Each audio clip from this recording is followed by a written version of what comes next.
Wherefore, take unto you the whole armor of God, that ye may be able to stand in the evil day, and having done all to stand, stand therefore, having your loins girt about with truth, and having on the breastplate of righteousness, and your feet shod with the preparation of the gospel of peace.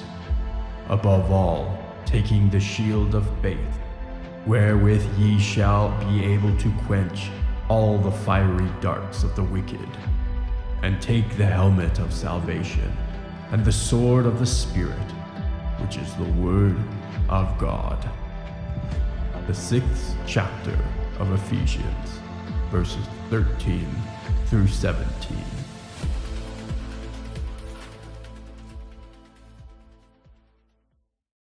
From as far back as we can tell, even among primitive Stone Age humanoids and other sentients, the use of armor has been inextricably linked to the rise of civilizations. In fact, with very few exceptions, as with the slug-like huts, there seems to be little to no evidence of spacefaring species who do not don its own protective clothing. In some cases, armor was a necessity of life, like with the Jedi, who were a people with no skeleton, made up of only muscles and tendons, though they appeared to perhaps have a skull with eye sockets, teeth, and jaw. In order to be able to use standard technology like ships and weapons, they would inhabit humanoid armor, which would act as an exoskeleton to contain their gelatinous bodies. In their case, they required armor not just for physical protection, but also to simply be able to interact with the wider galaxy in trade and commerce. Similarly, with Darth Vader, whose suit was also mounted with a life support system, which was necessity for his very survival. The roles that armor plays is multifaceted. In some cases, like with the Wookiees, the use of some forms of armor was almost strictly ritualistic, as with the Kashyyykian ceremonial armor, and made mostly out of wood from the Rorschach tree. Still others, like the Mandalorians and their Tong predecessors, wore their iconic plating made out of Beskar iron, which served multiple functions as highly protective and functional, but also ceremonial, and still yet as a wider cultural symbol throughout the galaxy, signaling their warrior prowess.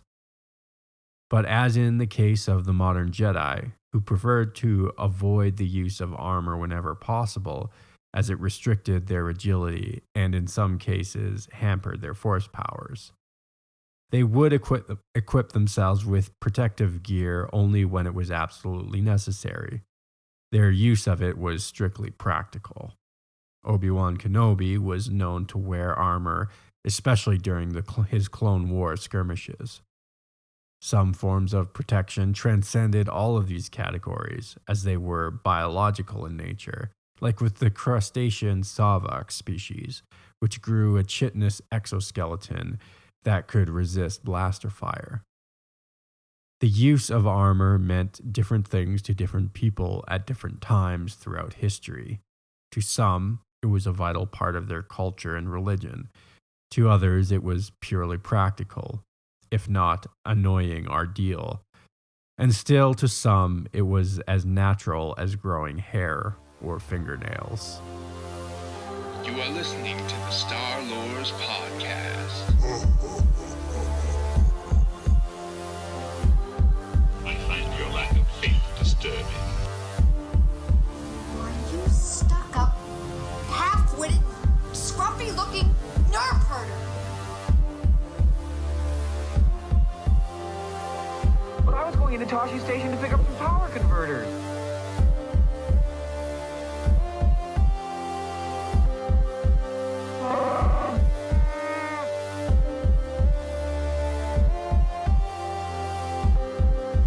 I got a bad feeling about this. Light armor.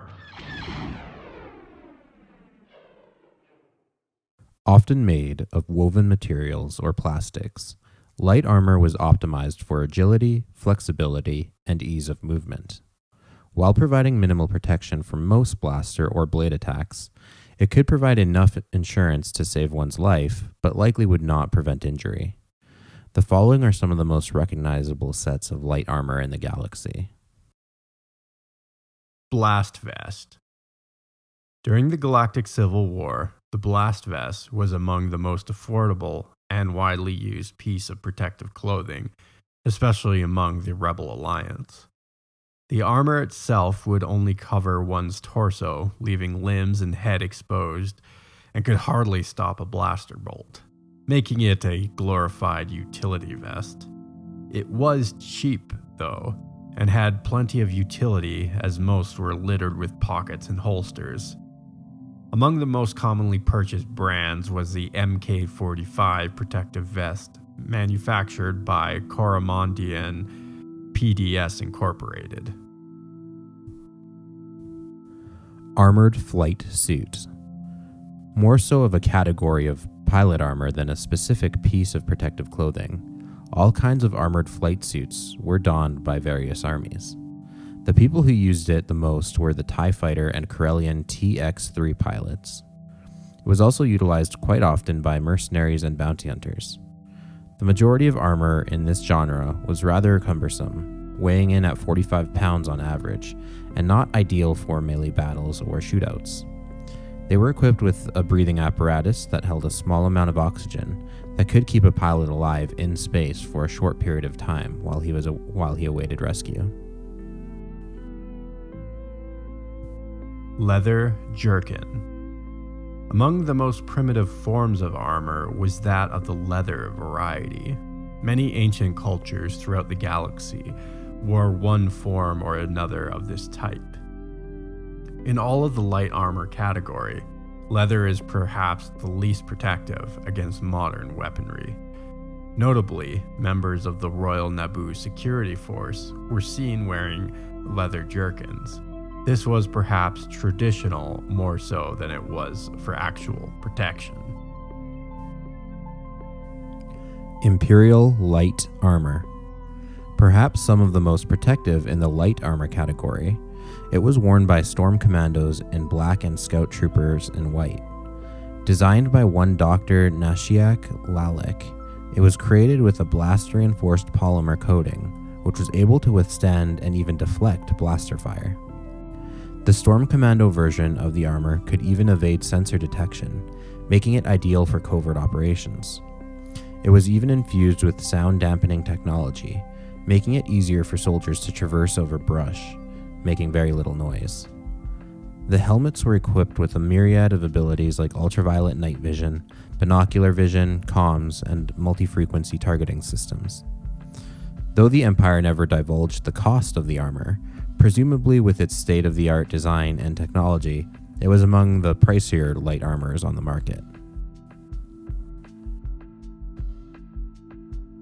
Echani fiber armor. During the Old Republic era, the Echani were elite martial artists who were very keen on having a style of armor that would accommodate their melee and hand-to-hand skills, while still giving them considerable protection from weapons. The clothing was made out of thousands of nearly microscopic fibers that would be woven together to make plates. The plates would then be fit together to make entire pieces for a set. Among all the clothing type armors, Echani fiber armor stood head and shoulders above the rest. This armor was steeped in tradition and skill by those who crafted it. Bone armor. This was a cheap, if not free, alternative to having to purchase manufactured bodily protection. However, bone armor could, in some cases, be even more protective against blaster fire than some of the factory products on the market. Though it did require some skills to make, one could not simply find the rotted carcass of some megafauna, slap it on one's chest, and call it a day. It needed to be carved, formed, and fitted for the specific wearer. Because of this price tag, it was most often seen on the bodies of spacers, vagabonds, and criminals. Sith Trooper Armor. Often appearing in glossy red or silver color and a helmet which completely obscured the face, Sith Trooper Armor was created during the Mandalorian Wars by Republic General and Jedi Knight Revan. Presumably, the word Sith was not in its name in its first iterations, as Revan had not yet converted to the dark side. This would be the name the armor eventually assumed during the Jedi Civil War. It was initially designed to help give soldiers who were fighting Mandalorians a more even playing field against their foes.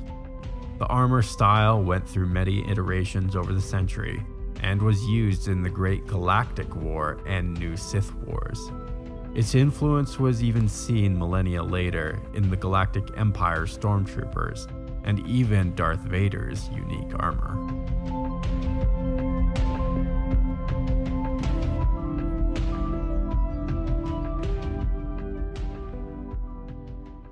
Medium armor.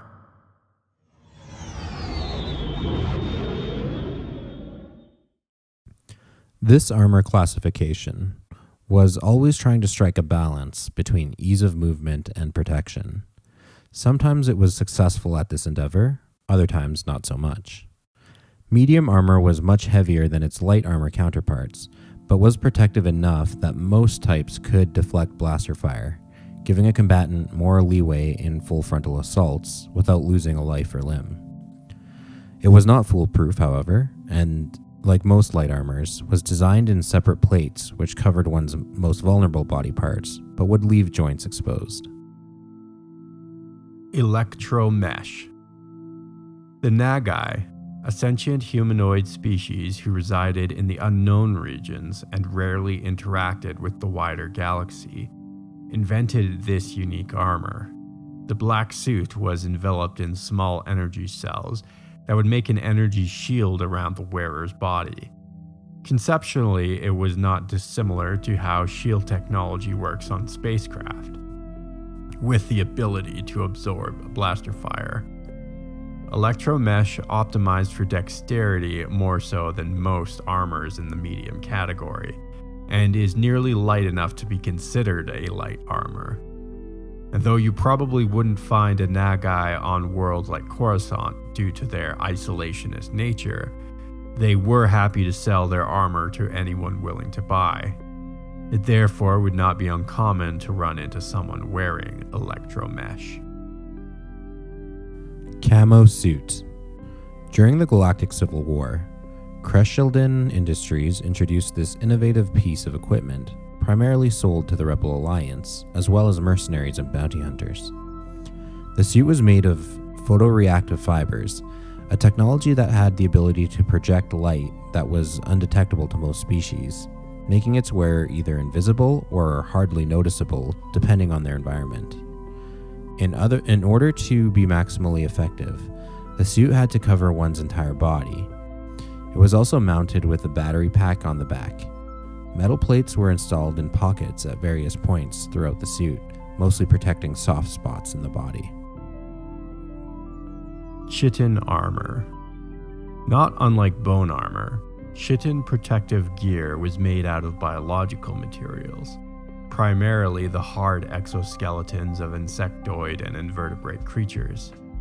Because every set of this variety came from a different body, they varied vastly in quality and strength. Some species, like the Salvax, had natural chitinous growth, which was strong enough to absorb blaster fire with relatively little harm, while many mercenaries and spacers made it their preferred armor of choice. It was often much more dense than bone armor, which made it more protective, but heavier and less agile, a trade-off many preferred. During the Galactic Civil War, one particular armorer by the name of Dak smithed an entire line of chitin, which was called Acklay armor. Gensare armor. The Gensare was an order of Force users who blended both dark and light side elements of the Force. The name meant followers of the hidden truth in the Sith language, and many referred to them as Grey Jedi. A rite of passage amongst the Gensare was the construction of armor, not unlike how the Jedi would construct a lightsaber, making every set of armor aesthetically unique. It was constructed out of typical metal, but coated with a rare ore called cortosis. The element itself was not that strong, and was fibrous once it was melded on top of another metal. However, it had a property which would have an electromagnetic pulse when it touched a lightsaber, causing the saber to short out. This made it an excellent defense against both Jedi and Sith when they would occasionally engage in combat with them. Most of the time, it would be hard to tell if a Gensare was donning their armor because they would wear a cloak, which would obscure it. Blast armor. Yet another invention of Cresceldine Industries. This armor designed specifically for Naboo security forces. Like the jerkin that was worn by the Naboo Royal Guard, it was also a leather armor. However, it was actually highly protective against blast, heat, cold, and projectile attacks. It was thickly padded with many layers of compact leather material, but was still light enough for combatants to be mobile. What made the armor special, though, was the exterior layer created from thousands of crushed crystals, which were turned into a semi-solid gel substance. This crystal material had the ability to diffuse blaster and sonic fire. Though not entirely eliminating a blaster bolt, it would significantly reduce its damage.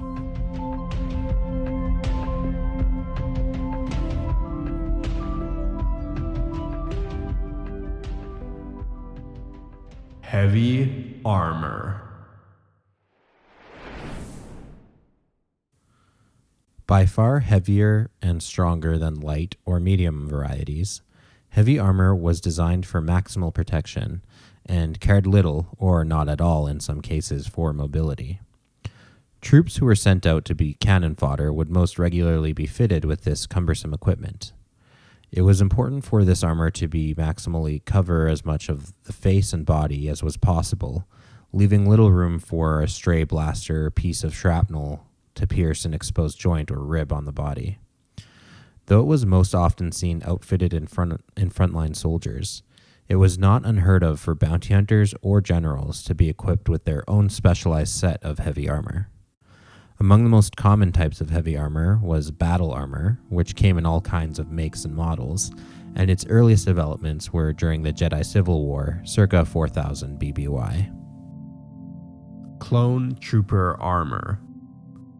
Just prior to the Clone Wars, when Hugo Damask, Sheev Palpatine, and Sifo Dyas were raising the Grand Army of the Republic, their first order of business was to develop a state-of-the-art protective uniform. The first phase of Clone Trooper armor would be a precursor to many future renditions of the same basic format, from Katarn armor to Stormtrooper armor, which lasted beyond the end of the Galactic Empire. The components of the gear was a base layer body glove, which served as insulation to protect the wearer in all types of environments, hot or cold. Jango Fett was the primary consultant on the design, which consisted of 20 plastoid alloy plates that covered the entire body. It was not dissimilar to his own suit, loosely inspired by Mandalorian armor. Manufactured by the Kaminoans, production was made much simpler due to the fact that the entire army of clones to be outfitted were the exact same size, making a cost-effective economy of scale. Despite the clones themselves not being fans of the armor, referring to them as, quote, body buckets, they did have a number of life-saving innovations. The suits themselves were equipped with heating and cooling systems, air filtration, and could even withstand the vacuum of space for a short period of time. They could also easily be equipped with jetpacks, back-to-tanks, and flamethrowers, among other things. Most clone trooper armor was mostly white with colored stripes on them, denoting rank or the unit they belonged to. Katarn Armour. This set was developed as part of the second generation of clone trooper armor, but for the elite clone commandos. It was named after the Katarn, an apex predator from the old world of Kashyyyk. Though made from the same materials as trooper armor, it was much heavier and bulkier, made with extra layers of reinforced materials along with novel binding chemicals, making it even stronger. Every suit of armor was also equipped with deflector shields, a personal bacta supply, and EMP resistance. It was also highly customizable. No two sets were the same, and would often be changed and modified in different ways by its individual users. There was also an alternative, slightly lighter, more maneuverable version, which came in black called Night Ops armor. During the Clone Wars, this was perhaps the most expensive protective gear on the market, coming in at over 10,000 credits. Stormtrooper armor. This was one of the final iterations of the plastoid body armor that began with the clone troopers decades earlier. By the time this suit had become standard issue, Emperor Palpatine had tightened his grip on the Republic, turning it into an empire. It was no longer clones only who could enlist in the Stormtrooper Corps, so the customization and modification of one's gear was no longer allowed. Stormtroopers were expected to look uniform, presenting an intimidating and united front against the Empire's enemies. The only distinctive that was allowed was a colored fabric pauldron which denoted a unit's commanding officer. Unlike previous versions of the armor, it was condensed down to only 18 pieces, making it easier to produce and fit to its wearers. During the Galactic Empire era, there were rare variations of the armor. It came in camouflage for certain situations which called for it. But by and large, stormtroopers donned the all-white look. The armor survived in different forms with the Imperial remnant and well into the 2nd century ABY. Fennelar armor. The Fennelar were a race that rose to prominence many millennia prior to the Battle of Yavin. They were well known for their navy, which developed the first versions of Dreadnought-class warships and their armor. What made it special was their innovative use of the mineral known as frick, which, when turned into an alloy, was able to withstand even a lightsaber. The added bonus was the weight and flexibility of the protection, as it had the weight of medium armor, but the durability of heavy armor. It was also outfitted with hidden knife compartments, visual assistance, and sensors that would warn the wearers of incoming danger. It had a dark metallic appearance and was intended to look intimidating. The Fennelar were eventually made extinct by the Mandalorians, and the armor fell out of favor, but the use of frick carried on, especially in vibroblades and pikes.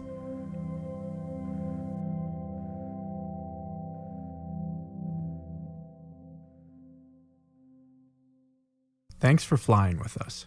Jordan here. Just wanted to let everyone know what's happening here at the Star Lords podcast. Star Lords is now on Discord.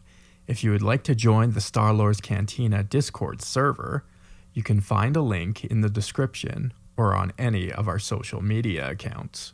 Reach out with a DM or email. We'd love to hear from you. You can find us on Facebook, Instagram, or Twitter by searching the Star Lords podcast. Go ahead and give our page a like and send us a message. You can also email at starlordspodcast@gmail.com. Send us your fan art, Star Wars collections, or fan fictions, and you may even get a feature on one of our pages or even the show. Don't be afraid to offer corrections or add to any of the topics that we discuss on the show. We are also on Patreon, so if you want to help us pay the bills, as well as get a few awesome perks like bonus episodes, access to the private Facebook group, or the VIP section of the Discord server, head on over to patreon.com/starlores and sign up for as little as $1 a month. And finally, make sure to subscribe to us on your favorite podcatcher app or YouTube, as well as sending us a 5-star review on iTunes. This really helps us reach a wider audience. Enjoy the rest of the show. Welcome aboard the Millennial Falcon. This is Jordan. And this is Christian. We're just riding the waves of Kamino here. About to do a tour of the old Clone Trooper manufacturing facility. Yeah. Clone Trooper armor manufacturing facility, that is. So today we are doing our little essential guide to armor. I always love these kind of episodes. They're fun. Just all the lore behind all these different items and things you kind of come across in the stories. You know? Yeah. And Star Wars armor is iconic. Like Stormtrooper armor, Mandalorian armor, Vader's armor. You know it. It's like a signature of Star Wars. Yeah. And on that note, before we start getting all the angry comments and emails, you will notice there were some significant armor sets that were missing from this episode, some iconic ones, as you said. But I realized going into this episode, if I included many of those other, I would say even more important armor sets, it was going to be much too long. So we will do an armor part 2, whatever we call that episode, at some point, and we will include Mandalorian armor. We will come back to this topic. It's not forgotten or abandoned. I just wanted to cover all like a lot of the like smaller, lesser known armors, with the exception of the Clone Trooper, Clone and Stormtrooper. Yeah, obviously those are very well known, but even they have lots of variants that I'm sure we can deep dive into, even on their own. Like 100%. We could. Yeah, it's. We may just have to do a Stormtrooper episode. Oh yeah, well that's like we will be. Yeah. Anyways, so just that's for clarification. If people are wondering why some of your favorite armors aren't there, that would be it. Yeah, we will cover those eventually. Just wait. In any case, I wanted to just make some honorable mentions. I wasn't able to fit every single set of armor that ever existed. There were some that I was kind of on the fence about, are we going to include this or not? And there's also problem with like a lot of the video games, because like you want to equip yourself with armor, so they make all this they just invent these armors in the game and don't really do elaborate any backstory much on them. There's no lore attached to the armor really. So you get tons of armor sets that are just like almost throwaways, right? Like you never see them again other than in the video games. And I get it, you want to like equip your character. Yeah, you need variety. With the exception of something like Star Wars Commando, like the armor in that game was very elaborate and like detailed and spelled out. But other armors, like especially in the KOTOR games, it's just there's so many sets of armor, it's ridiculous, and they just like one sentence. So, anyways. Did want to some again, I was kind of on the fence, like the Senegar war armor, the Mandalorian combat suit too, which is interesting. It's not the same as like the typical Mandalorian armor. It's like a cheaper light armor combat suit. That was an interesting one. Echani light armor, but I think for the Echani, the fiber armor was like more common than the light armor, which was actually like plates, whereas the fiber armor was fiber, right? So the Zabrak combat suit, Mara Jade's armor is also an interesting one. Padded flight armor. And then I did mention, this may be a little correction, I did mention, so the Hutts did not really do armor, but there was a period in their history where, funnily enough, they seem to be a lot smaller or maybe in better shape. I don't know. You be the judge. But they actually did have a body armor, and they would actually like fight in war in like hand-to-hand combat and stuff. Yeah. So there was a hot body armor, but I think that wasn't a very big part of their history, or a very long period of time they were wearing armor. You know, by the time they got other people to do their the fighting fighting. for them. They were a very warlike species for Yes. a while. Yeah. And they did have their own conquests, which is something not a lot of people know. They are scary in Yes. close combat. They move faster. They are stronger than people give them credit for. But yeah, over time they became very docile and let other people fight for them, and lazy, and Yeah. What's the word? There's another word I'm looking for. Hedonistic. Yeah. Fair enough. Yeah. Another kind of cool armor was I just go look this up online. The JX4 Gladiator prototype. It's sort of an interesting, powerful armor too. Mostly worn by bounty hunters and such. So Durasteel armor. I did want to bring up again. This was something. The problem with how this is like classified. So Durasteel is actually like, it's a metal, right? There isn't a armor called Durasteel armor. It's just armor that happens to be made of Yes. Durasteel. So Django and Boba Fett, Yes. their armors were Durasteel. That's a point of contention that we'll probably revisit Okay. in the future. But yes, that According to has my that sources. has been stated. Okay. Yes. Some of Darth Vader's armor was Durasteel.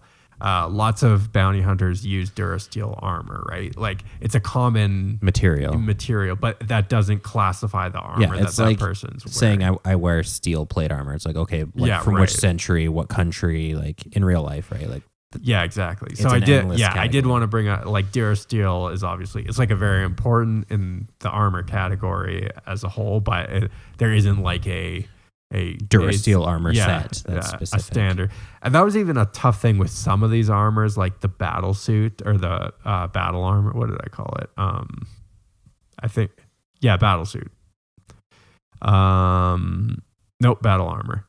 So battle armor is like a whole category in and of itself. Again, it's a heavy armor, but it's also a category. Like stormtrooper armor is technically battle armor. Same with Clone trooper armor. clone trooper armor. And Even Mandalorian armor it is a battle armor, right? Yeah, exactly. But there is like kind of, I guess, like different companies in the Star Wars universe have just created their own generic battle armors, which look similar from the pictures I'd seen. Look similar to like clone trooper armor. They're not like totally dissimilar, but they're not exactly the same. But that also segues somewhat into another thing that I wanted to bring up, especially with stormtrooper armor. How is this a heavy armor again? Like, how does Princess Leia's little blaster pistol like completely wipe out a stormtrooper? This is something that this whole episode was built on in my mind. It's something I hate about the depiction of stormtroopers generally, and specifically their armor. Yeah. Especially it's been a huge problem in later iterations with the Disney canon. I have a whole rant here, so brace yourself. Do it. The stormtrooper armor appears to be incredibly weak and downright useless. Like plastic, right? Yeah. Like that's how it's. And it's not. I mean, in real life, it is plastic. Yeah. But it shouldn't be portrayed as plastic. Yeah. So some kind of offenses. So you mentioned Princess Leia. She is noted to use a heavy blaster pistol. So in theory, that's like getting hit with a higher caliber round. Some body armors aren't necessarily rated for higher caliber rounds. Yeah. So you can almost excuse that. There's also comments made about like, well, when you get hit with a blaster bolt, it doesn't necessarily kill you. Maybe it just knocks you out. So something a lot of people don't realize, movies are a lot to blame for this. If you get shot in real life and you're wearing body armor, depending on what body armor that is and the caliber you got hit with and all that fun stuff, a lot of times it still hurts you pretty bad. Underneath the plates, like you could have crazy bruising. It can definitely break bones. If you get hit in the head, it can knock you out. If it didn't penetrate your helmet, which you're pretty lucky if it didn't. But there's documented cases, right? Really, body armor is there to save your life. It's not there to like make sure you shrug off the stop round you and from harm. Right? Like, now, and again, depending on all kinds of factors about like the range and caliber that you're hit with, you could, in theory, shrug off a round, or it could knock you down or knock you out. Right. So with that in mind, it stands to reason that with like stormtrooper armor, you're not necessarily dead when you get shot, but maybe you're just knocked out. Yeah. Some trooper comes by and recovers your body. You not come back to life, but you regain consciousness and you get taken care of medically after the fact. All that's possible, right? So not necessarily all the people that get shot in Star Wars that you see on screen necessarily are dead. So there's that. This kind of falls off the tracks when you kind of hit Return of the Jedi, when you're having Ewoks taking out stormtroopers with rocks. So then you got to start asking yourself, okay, like you have Stone Age technology being hurled at the supposedly menacing advanced military force. Now, to be fair, even almost knocking over ATSTs. Yeah. Some pretty powerful rocks on Endor. To be fair, yeah, you can get hit. Like, again, armor you don't just shrug things off. So people wear hard hats on construction sites. They're just made of plastic. Yeah. Again, can save your life. Doesn't mean you're not going to get a nasty neck injury if you have a heavy weight dropped on your head, right? Right. So you could, in theory, make that argument. We go into the Disney era, and you have shows like Rogue One and The Mandalorian, where stormtroopers are engaged in... And so the other question, too, is the distinction of getting shot and what armor is meant for, right? So maybe blast armor is better against getting shot rather than melee combat. So this is where it gets way off the rails, in my opinion. Rogue One, you have some pretty egregious offenses with... oh, man, it's been a while since I've watched the show. The blind monk. I don't remember his name. Yeah. Yeah, sorry. But I know what you're talking about. Yeah, he uses a staff to take out stormtroopers. Right. And man, it has been a long time. The main girl. We reviewed it not too long ago. I know, but it's still like it's one of my favorite Star Wars. Jyn Erso. Yeah. Jyn Erso, yeah. She takes out stormtroopers using like essentially a nightstick or like an extendable baton. Yeah. Hitting clones in the face and then again in melee combat. And it's like, okay, at this point, it doesn't. It shatters. The armor shatters. And same in The Mandalorian. Boba Fett, cool character. Love Boba Fett. He should be able to outdo anyone in hand-to-hand combat. But the way he's taking out stormtroopers, like you're seeing helmets shatter on impact. Yeah. Where it looks very much like plastic. Yeah. So if you're getting people taken out in melee combat, and then Obi-Wan, the Obi-Wan series, another offensive title all on its own. But you have a character who's unarmed slap a stormtrooper in the side of the head, and that like stuns him. And then she tugs on another stormtrooper's like front of his helmet, and he's like discombobulated by it, and allowing her to grab it with one of their sidearms and kills him with it. So at that point, your armor is actually like impeding your ability to fight, which makes it absolutely worthless. And I think from Rogue One on, it became especially egregious, where you have like people taking out like. The minimal thing. It's always been pretty bad, though. But I'm just saying, it's gotten so much worse. It's almost kind of like laughable because, again, like at this point, why are you even wearing it? Yeah. You're better off just not even wearing armor. Yeah. So, and I was looking at some of like the scenes in the Clone Wars, and the clone troopers are like even their armor is actually depicted as protective. Yeah. But it's like, it's like this? It's like almost the same armor, just like a previous generation of it. How does it get so much worse? Yeah. So a lot of that I chalk up obviously to plot armor, which is the strongest kind of armor there is. For the story to progress, blah blah blah. Yeah. And I think stormtrooper armor is supposed to be better than how it's depicted, let's say, in a lot of media. And on paper, at least, it's.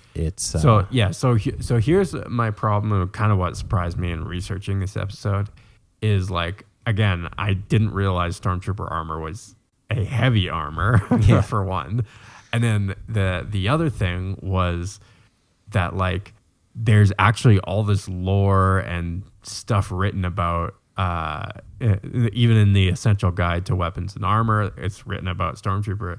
It talks about how like state of the art and high tech it is, and like really you really get an idea of something that is like completely not true in the film depictions of the armor, right? And it's the same thing with the whole stormtrooper. Like completely incoherent. Yeah, like they're menacing reputation, right? Like they're supposed to be elite, ideologically driven warriors, right? And on screen they're bumbling. Yeah, get red shirts that get taken out. They've always by the heroes. done dirty to the stormtroopers. Yeah, well, we'll address that in our stormtrooper core episodes. So yeah, that's a whole side rant. There are some things I will mention about real life armor as well. Not all armor is meant to be bulletproof either, but protects you from other hazards you might encounter. So things like shrapnel, concussive blasts, and then you even have like heavy objects falling on you and that kind of thing. And then even the utility of it's space combat, you do want something that might be a backup in case you do get exposed to vacuum. Yeah. Which a lot of especially the heavy armor does have, like oxygen redundancies and stuff. So to be fair, outside of combat, armor also serves like a functional purpose as well. So just thought I'd throw that in there. Yeah, for sure. A couple other notes.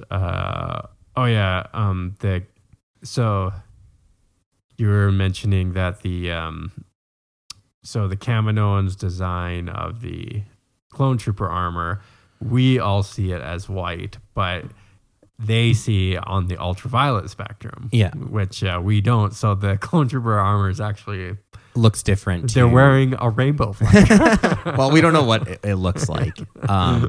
It never indicates exactly what the Kaminoan see. Maybe it has like something like more, I don't know, tactical camouflage patterns on it, or who knows.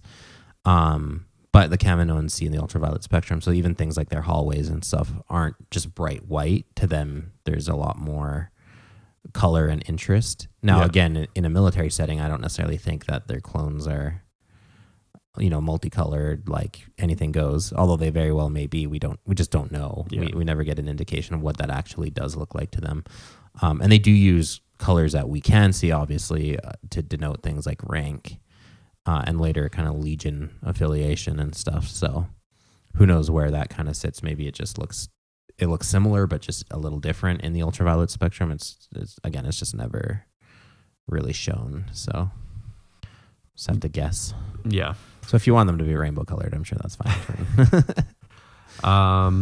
Also, just an interesting little out of universe point. So the Fenelar armor, the Fenelar species, in KOTOR 2, it is mentioned that you get the armor in KOTOR 2, but it's spelled Felinar.